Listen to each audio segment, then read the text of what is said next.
Yeah. Masechta bava basra daf chaf aleph amar aleph. We're starting from 8 lines on the bottom of chaf amid beis. The Mishnah. Okay. Chanus shabachotzer. If one of the bnei chotzer, who is a partner with other people in the chotzer, they have houses opening up to a chotzer. So the halacha is yachal limchas biyada b'leima aloi. One could be meicha. Somebody who wants to, if one of the bnei chotzer wants to open up a store in the joining yard, so yachal limchas biyada b'leima aloi ena yachal lishen mikol hanichnasim mikol hayetzim. So one of the bnei chotzer who are joining that chotzer can say, listen, you can't open up your store over here. And the noise that's coming in and out from the people back and forth, I can't sleep. No good. All the music noise from House of Glass. Yeah. I had a neighbor, I'm not going to say his name, and he had to sleep by day because he was a butcher, and he used to sleep by day. And I was beeping the horn for my family to come down. And he opens the window, he says, Nacham all do is pfeifen, will ich dir hagen, and he doesn't. No, he doesn't. Anyway, so, 1 second, let me just. Okay. So the Gemara says over here that the people of the Bnei Chotzer, the joining Chotzer, the guy who opened up the store, they can stop him opening the store because people are going in and out. That's usually during It's the day. busy. Okay, look, people don't like the noise. So the Gemara have a loisake, but he could, in his yard, he can make kalim, form kalim, even though it makes noise, but it's not that kind of noise. He's allowed to mold kalim. You know, they used to have these mills, and they used to hold the clay and form them. Yoitza, he didn't sell it there. He would go out and sell it in the market. He prepared. He made the kalim at home. This is production. He made his production there, but then he went out and sold it in the shuk. He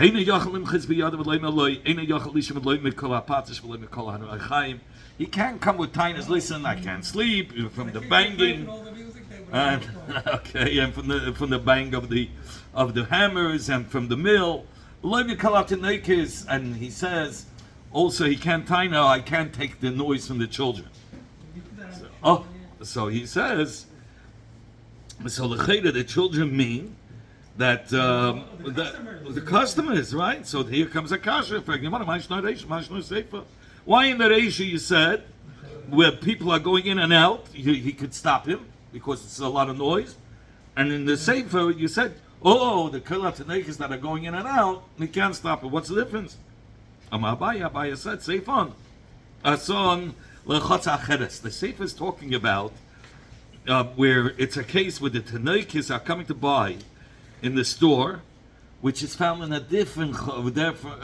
Again, he's from a different. He's in a different chotzer.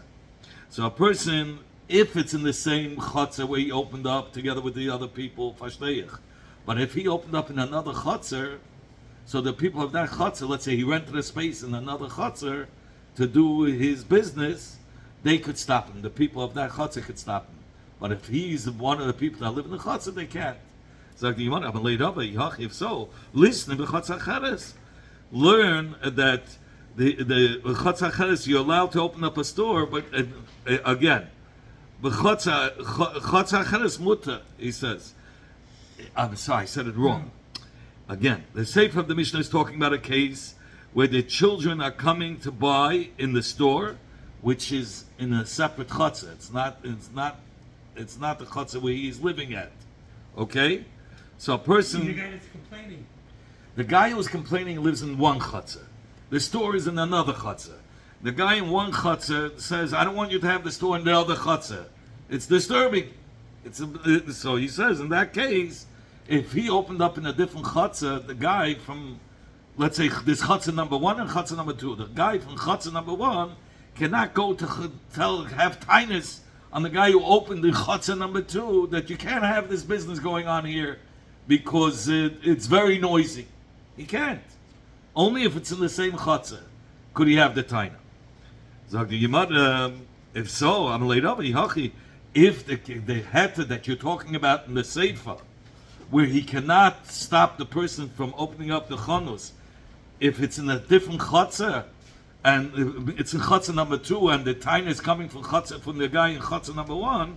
So listening, let the Mishnah say that the Sefer is talking about the chutzah acheres mutaris. Say the words. It's a different chutzah. So You open up in and the first case, meaning they both are sharing the same chutzah. So one could one has a house well, here, one has here, they the both other have one- houses and they're opening up to the same chutzah.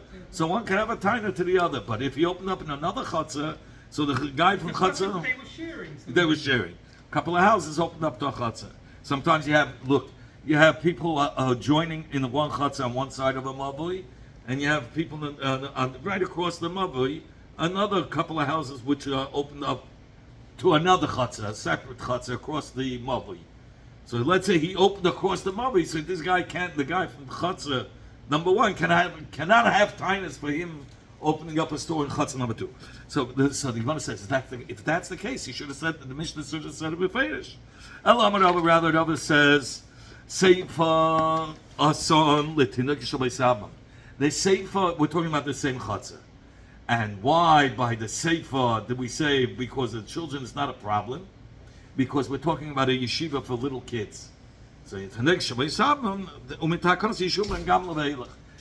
takanas of Yeshua ben Gamla, and Yeshua, and he said that he gave this hayra that people should open up yeshivas for little kids in order to keep the Torah going in between Klal Yisrael. Rav Yehuda said in the name of Rab, Biram, it's right, Zacha Isa Isha Torah, to remember this great, good person. Who is this person? Yeshua ben Gamla Shmai. His name was Yeshua ben Gamla. Now, if you look, Yeshua ben Gamla got married to Almana. And it says, what was the Almana's name? Her name was Mata Bas Baitus. She was a very wealthy woman. And she would, at the time of the hunger, you might have said it before, she sent out a shliach, one of her workers, to go and buy white wheat. He went and says, no white wheat. So she says, so take the black wheat. So he went back and says, no more black wheat. And it went on and on. But she bought, Yeshua ben Gamla became a Kohen Gadol because she paid the government. She paid Yanei HaMelech, who was in the time of the Chashmonaim, that he should become a Kohen Gadol. There was a famous story in Schweiz that there was a guy, Rabbi Avram, who the Chassam Sofer was very friendly with Rabbi Avram. His son became a Rav in Schweiz. And then there was a Wolf, who was a Toisha from there. It seems like Rabbi Avram's son came from the outside. And Rabbi Wolf was a Toisha. So he went to the government telling, hey, I live here, give me the CS over here. So they ran to the Chassam Sofer. They wrote to the Chassam Sofer the story.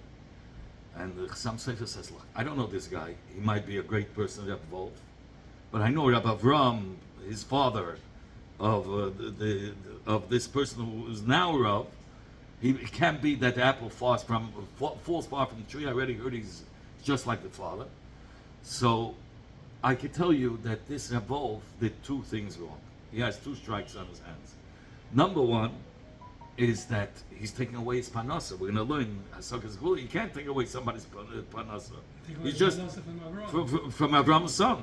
Number 2, somebody who is appointed to leadership in Yiddishkeit cannot be appointed by a government or by goyim.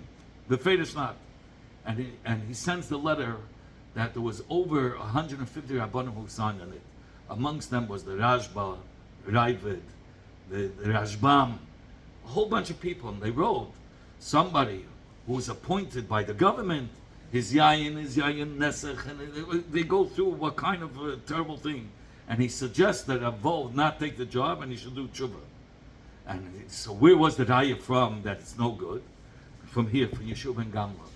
It says amongst the second Beis Hamikdash was there for 420 years. And they had over 300 kahanim. That means, and one of them, I don't remember which one lived 80 years and goes through all the tzaddikim it mentions, but Yeshua ben Gamla's name is not mentioned. Over here it says that Yeshua ben Gamla was a tzaddik gamor. He was a kohen, not a kohen gadol. He was appointed to kohen gadol because of his wife.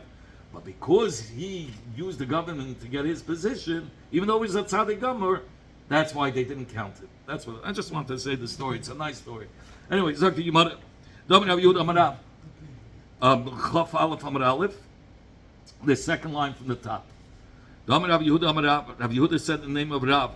Beram Zochi Oisha Ish Latayv. Remember this person for the good. Who is that? Yeshua ben Gamla Shmai. Yeshua ben Gamla was his name. Shila Moilayhu. Nishtachach Torah Yisrael. If not for Yeshua ben Gamla, the whole Torah would have been forgotten between the Bnei Yisrael. Shabbat Chila, to begin with, Mishesh Le'av, somebody who had a father, Melamdei Torah, the father would have to teach him Torah. Umishein Le'av, somebody who didn't have a father, Lo Yehayalam Torah, he wouldn't learn Torah. My Dorish, which pasuk is the marker? Because it says V'limadatem Oisam, and it doesn't say with a vav, so you can read it Atem, V'limadatem Atem, that you shall teach your children. So for that, Yeshua ben Gamla was masakin that they should put Melamdei Tanoiches in Yerushalayim. My daughters, what's the marker for it? Because it says K'nitziyim from Yerushalayim, Teitz should go out. Udvar Hashem Yerushalayim again, and the words of Hashem should come from Yerushalayim. So here on the bottom he asks the question: what do you mean? A father has to teach a son, and if he doesn't have a father, somebody else doesn't have to teach it. It says V'shinamtum levanecha. That goes on. It goes on Talmidim, Ila Talmidim. So the Mefashim answer, he answers on the bottom. Only when is it your banim after you had taught them? Then it becomes these Talmidim become your banim. But before you taught them, they're not your banim, so you're not mechuyev to teach them. That's how he answers on the bottom. So they were masakin in Yerushalayim. They should have Talmidim. They don't learn. Huh? So they don't learn. No, it says that's how he was masakin. Nevertheless, somebody who had a father, the father would bring him up to Yerushalayim and teach him over there. Somebody who didn't have a father, they wouldn't bring him up to learn. So they were masakin that in every district they should have malamdim. And they would bring in these children, 16-year-olds, 17-year-olds, to learn Torah from these malamdim. And if the teacher got angry on this 16 or 17-year-old bacher, the bacher would say, I lived so good till now, till I was 16. Now you come and your fist na breaks me with mitmir. You want to make me feel bad? I'm not here. Goodbye. Yeshua ben Gamla. Till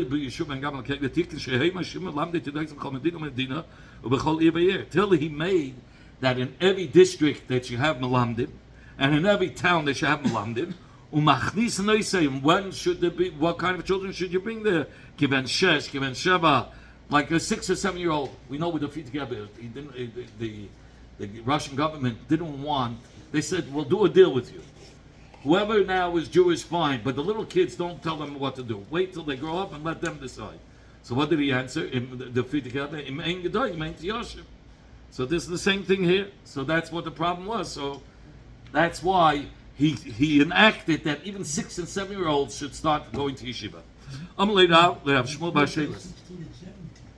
Even 6 and 7-year-olds. Originally he did it for 16 and 17, but these guys have a mind of their own. You can't start with these guys. They don't want to. If you get angry and the teacher starts telling you, you better learn. Have a nice day. Okay. Rav Shmuel bar Rav Shelis. Rav said to Rav Shmuel bar Shelis, we learned before, Rav was a melamed, and Shmuel bar Shelis was an unbelievable melamed. He was caught in a vineyard, and they asked him, "What are you doing here?" Rav asked him, "You're supposed to be with your talmidim." He says, "Even while I'm still in my vineyard, which I haven't been there for 13 years, I'm still thinking about my talmidim." The Rebbe said, so he always felt that Hashem is standing before him, and the Rebbe says he felt that he has to fulfill his mission as a malamed, to constantly his mind should be in touch with the talmidim.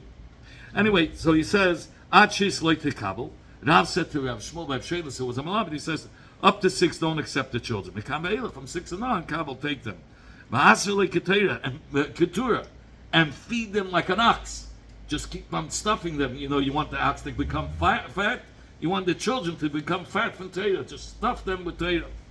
When you want to hit a child, only hit him with a shoelace. Don't start taking sticks or big straps. Take it easy. Okay, the kahari, if he learns, meaning if he learns good, loy kahari. But if he's not learning, don't start hitting him more. Let him sit between his friends, and they'll have an influence. And eventually, he'll start learning. Or the Mashal says, "Faket, don't send him out because his friends who are learning will see he's having a good time. They'll run after him." Okay. Meisvei, effective, but I shall. Showing the letters that my father wrote about kicking each other. You showed me. I think you brought it here already. Okay. Meisvei, effective, but I shall.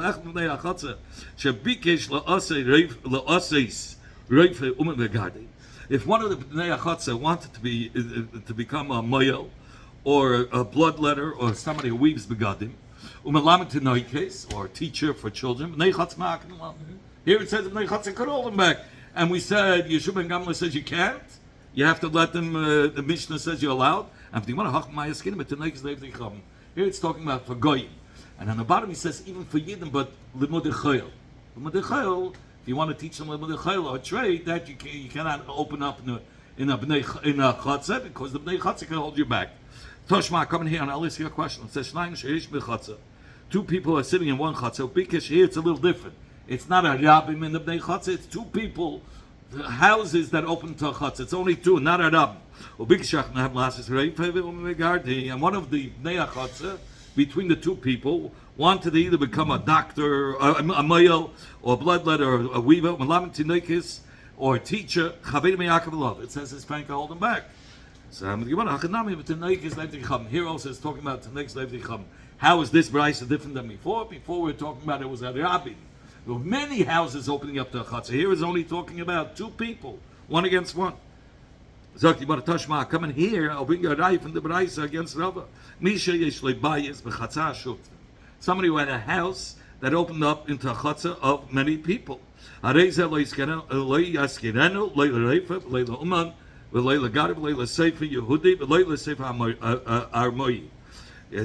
person who has a house that opens into a chatzah that belongs to Shutfim, he shouldn't rent out his part to a bloodletter, or a moyel, a bloodletter, a weaver, of melamed tinoikis. Sefer is a melamed tinoikis of a yid and a melamed tinoikis of goyim.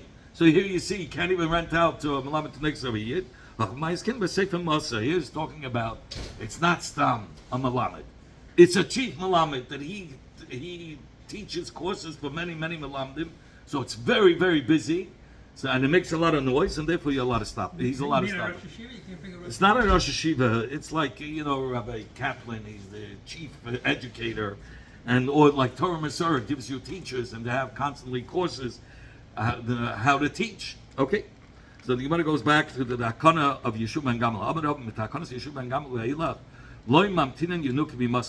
From the Takana that you should take even little children to yeshiva, but you don't bring the children every day from one city to another city, because it's sakana, and like Yaakov had said that something can be makatik on the ways, so that's why he didn't want to send Binyamin.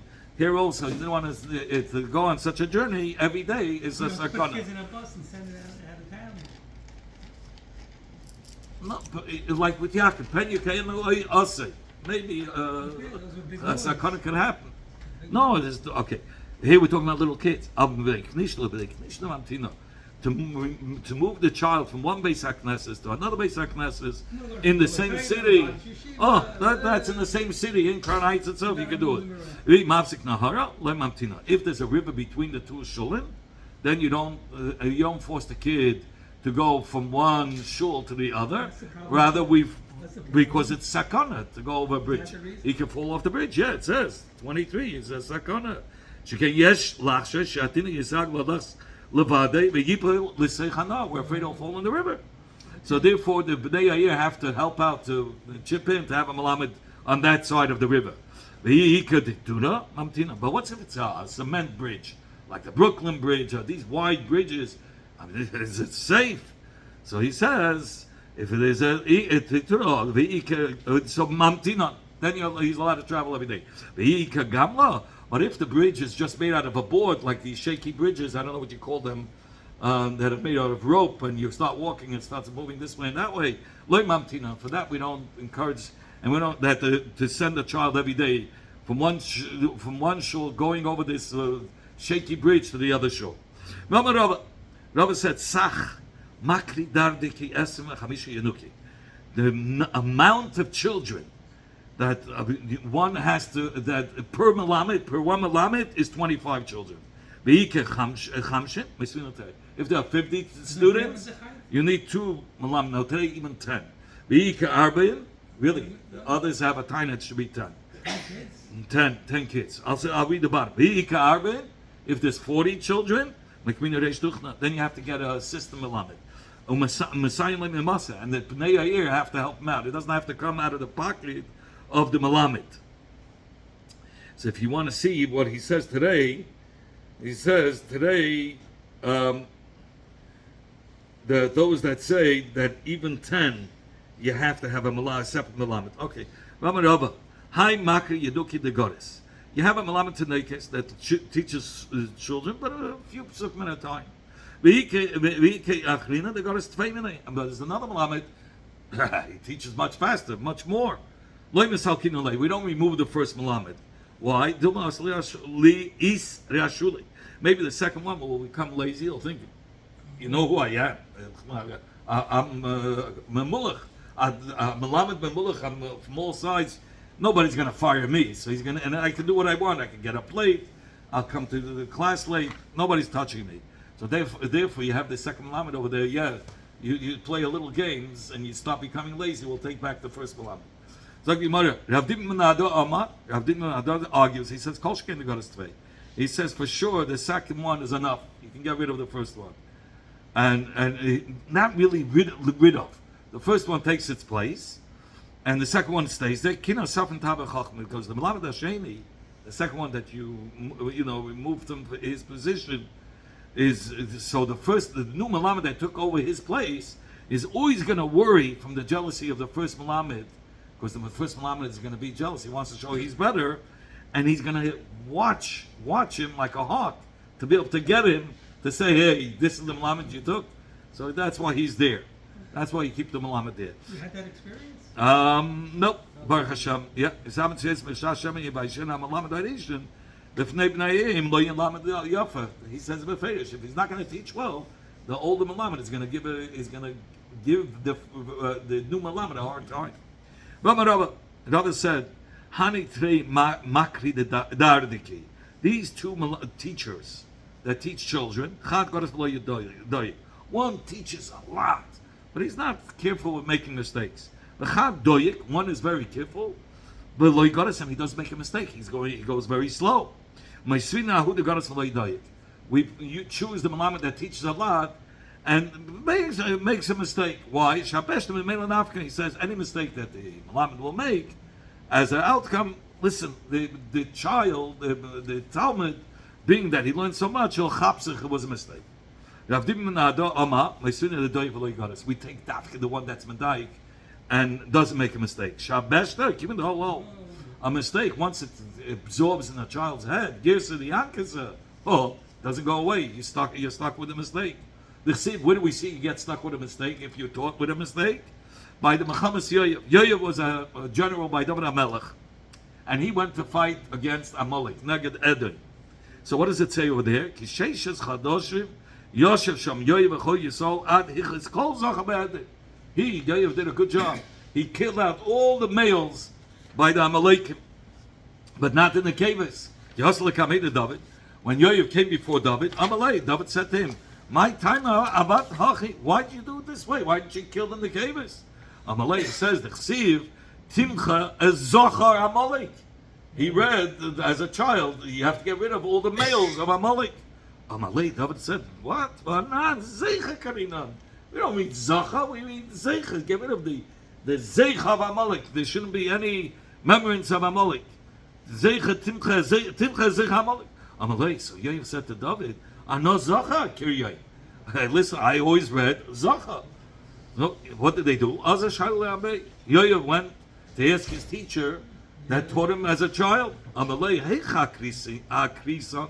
How do you read this pasuk? Amalei, he says, I read it Zeicha. Oh, Zeicha. Shakal sapsira lemikdala. He took out a sword and he wanted to kill his Malamed. Amalei, he says, Amai, what are you doing? What do you want to kill me? Amalei, d'chsiv, oru oisim el curse is the one that undermines the Malach of Hashem. You undermine, you told me wrong. Amalei, so he says, Shafkilahu Gabra, the Lake Mihar, leave this person, he meant himself, the Muhammad, that he should be cursed, but don't kill me. So Amalei, Yair says, what are you talking about? A person who withholds to spill blood where he has to spill blood. You have to kill, or you're over. He's cursed. He doesn't want to be cursed if he's mechuyev to kill him. Others say he killed him, others say he didn't kill him. So the Ben Yehoyada says it couldn't be ikadami loy katla. He had to kill him because it's utter. Because the pasuk is besmichas to somebody who undermines has to kill him, and he caused him to. What? One word. No, the word he had. How to pronounce the word? The pronunciation of the word. Okay, Zag the Yimada. Rabbi had said, Makri Yanuka, a teacher, or Shatola, somebody who was hired to plant vineyards, or he gets a part in the field. He takes his schar from half of the production of the field. Tabacha, or Sheikhet, or Mana, somebody who lets out blood, a Sefer Masa, or a Sefer who writes a Sefer Torah. Kulam kimusim minu. They're all as if there were one before. We had this in the Gemara before. You remember somebody was working for another Ameda, and he was a shaslan. He was supposed to get money for planting vineyards, and he ruined the field. So he fired him. So he came to the Rav and he says, "Hey, ain't ancient element came us here, and you don't punish only if you want me." So the Ameda says, "No." The Rav said over there, in these cases, it's as if you were one from the beginning. Anything that that you can bring it back, that it's a loss, and it's how do you call it? It's not a non-returnable loss. I don't have the right word, but it's you cannot correct it. It's like you were warned beforehand. Klala milsa. The rule is, kol pseida lo yihada. Any loss that you can't correct. So Musa, he's considered as if he was warned. It's as if he was pre-warned, and therefore he could be fired right on the spot. If one of the people of the Mavli put up a millstone for his parnasa, a Mavli is an alleyway, and you have many houses. I'm sure you know. You're also open to a Mavli, your alleyway. So there are many houses that opened up to alleyway. Somebody opened up in his backyard a mill, a grinder. And another person from the Mavui came, and he also put up a mill. So the din is that the first one who opened up the millstone to grind the wheat could hold back the other guy from the business of opening up because of a sagas bull. You make me lose my livelihood. My whole livelihood was from this rechaim, from this millstone. Let us bring a raya. If the hayra is he's really, Yimana wants to bring a raya to the words of Rav Huna. What did Rav Huna say? That the din is that he can hold him back. Where do we see that? It says somebody who's a fisherman who put his eye on fish and he throws a net. Another fisherman cannot throw his net in that place. And how much of a distance? How far of a distance does the other fisherman have to go? Till a pass like 2.2 miles away. So here you have a raya, Hasagas bull. You're not allowed to open up, and the other guy can hold him back. The first guy who opened up the rechaim should be able to hold back. The new guy, the one that wants to open up the rechaim, just like by the fisherman, that the second fisherman cannot throw his net where the first fisherman had thrown his net. So if you want to shiny dogim is different. The Yahweh Siyara, it's the derech to. He already put his net there and the food, and he knows how the fish, where exactly the fish are. So it's as if he already took the fish. He already had a place to attract the fish to get it. So it's as if he has the fish. So if a new guy comes and throws the net, he's stealing from him. He says that Shadakim Losses Ayin Lahabit. It's the derech for a fisherman to look where the fishes are going, to which hole it's running. And Heichan Yesh Mezenis V'Lichas where there's mezenis and where it's going to swim. He knows exactly where the fish are traveling. Since the first fisherman knows exactly where the hole where the fish goes, he already placed food in the net. He spread it out.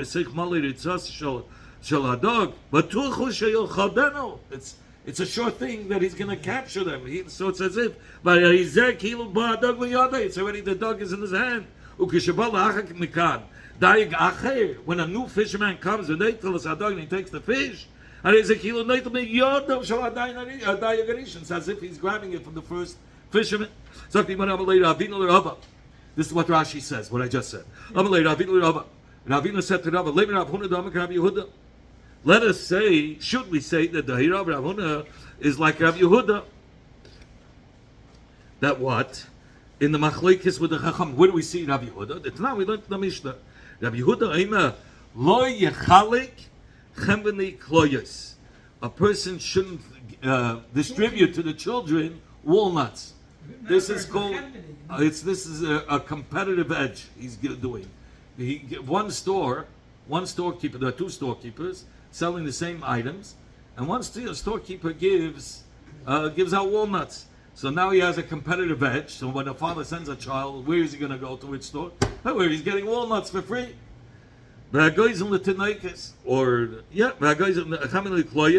He's saying first he says shibolim. Okay, shibolim is like it's not beans. It's like yeah, no, he says klayas, beans. Klayas are beans. Vagoy's not walnuts, litinaikis. So he has a competitive edge. So he says he shouldn't do it. Mipnei shemagil netzlai, because he's causing that they should come to him. So Rabbi Yehuda says you're not allowed to do that. You know, by Windsor Plumbing, they keep out all these nuts and bolts outside.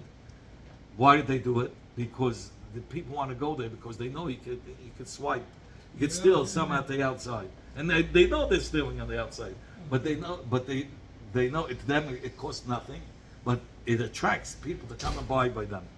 Anyway, we can even say it goes according to Rabbanan. When did the Rabbanan argue on Rabbi Yehuda there by the competitive edge? The Rabbanan Elam de Amalei, because only over there where two stores sell the same items, and one is giving out walnuts. So he says the Rabbanan say he cannot complain. You're not allowed to give out these walnuts because because the Amalei, meaning the second Chamadi, the second storekeeper, could say to the first storekeeper, listen, just like I'm giving out walnuts, you give out almonds. But over here, I feel Rabbanan made the Amalei plask by the two millstones. Over here, it's different because one guy had his business going, he had a millstone, and now the other guy opens. There, those two stores open together. They're one business. All of a sudden, the guy came up with an idea how to attract that people should come to his store. So he found a competitive edge. He started to give out walnuts. So there we said, hey, the guy who started to give out the walnuts can tell the other guy, just like I'm giving out freebies, give out the almonds. But over here, one guy opened up and he had all the customers. Now a new guy is going to open up. He's going to take away the customers. Even the Rabbanan will agree that he cannot do it. Yes, Well, this kind of case where a guy wanted to open up a competitive liquor store. Right. This guy. Okay. Oh, tshuva. In fact, you want to say that they asked on Rav Huna from this brayso. Oisa Adam Chanus, because Avhuna said that you can hold back the second guy from opening up the millstone. Meisei, so the Estan Avhuna, Oisa Adam Chanus, Betzat Chanus Shachavede, a person could open up a store right beside the store of his friend, the same items. Umer Chatz Betzat Chatz Shachavede. He could open up a bathhouse right next to the bathhouse of his friend. And the Balachanus, or the first Merchatz, either the first one who had the store, or the first one who had the Merchatz, cannot hold back the second guy opening up right next to him. Because he could say, you make your store by you, and I'll make my store by me. So you can't hold me back. So you see, it's a machlokes. So you see, it's a stira. We said in Ravuna said you cannot, and here it says you could open up right next to each other. And for the Gemara Tanoim, it's taka machlokes of Tanoim. The Tanya that we learned in the Brayse, koyfim dey am mevoy zesh loy loish menein loy chayet, loy borsiki, loy melamet neikes, loy echad bnei bal umaniyos. He says the bnei, the people of the alleyway could force that each other, that they shouldn't open, no tailor should open up, no tanner should open up, no teacher. Here we're talking about Tanekah Shalev Yecham, because Yeshua ben Gamla said that Tanekah Shalev Yecham, you're allowed. So obviously it's talking about Tanekah Shalev Yecham, and none of these none of these umnis are allowed to open up. So he says, but somebody who lives in a mavoi, his shachem with his shchena, he cannot he cannot force this shachem, meaning from another mavoi. This mavoi cannot hold back a different mavoi from opening up. Rab Shimon Gamliel argues. He says even if it's a second mavoi, one mavoi could hold back the next mavoi from opening up. Crown Street and Carroll Street can. Al derech, yes, two sides. Okay, so if he has a picture, I'm just looking. L'shcheinai here 27. He doesn't bring down. He says ben oisim mavi, between one mavi and the other. Okay, it doesn't bring down. Okay, so the Chachamim argue. Okay, from one mavi to another. Avhuna b'rei Rav Yeshua said, "Shita li, it's simple to me. Ba'masa achriti matzme'akid." Somebody who lives in one city and he wants to open up in another city, right?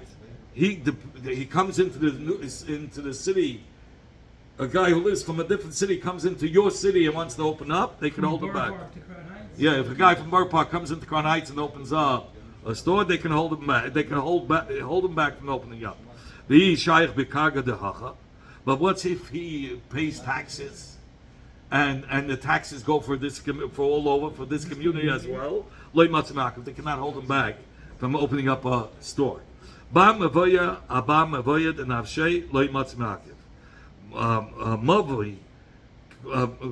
they're all open up to the same mavoi, so one person from that same mavoi cannot hold back another person from that same mavoi from opening up. Okay, that's like the Das Chacham that hold that your shach and your neighbor cannot force you to close down. Rabbi Shimon Gamliel says he could, but we're going according to the Chacham. What's if it's according to the Chacham who say that one shach in the same mavoi cannot force the other to close down? How about from one mavoi to another mavoi? According to the Chachamim, could they force him to close it down if he comes from one mavoi to another? It's a ben mavoi echad who wants to hold back another person from a different mavoi from that same city, meaning that he shouldn't come into his mavoi, right? A guy from a separate mavoi that's coming into his mavoi, could you hold him back or not? According to Chachamim, Teiku. It remains Tishbi Yitatz Kushu Subayis. If you want, you want to go further, or this will leave for tomorrow. Oh, we'll stop over here, maybe.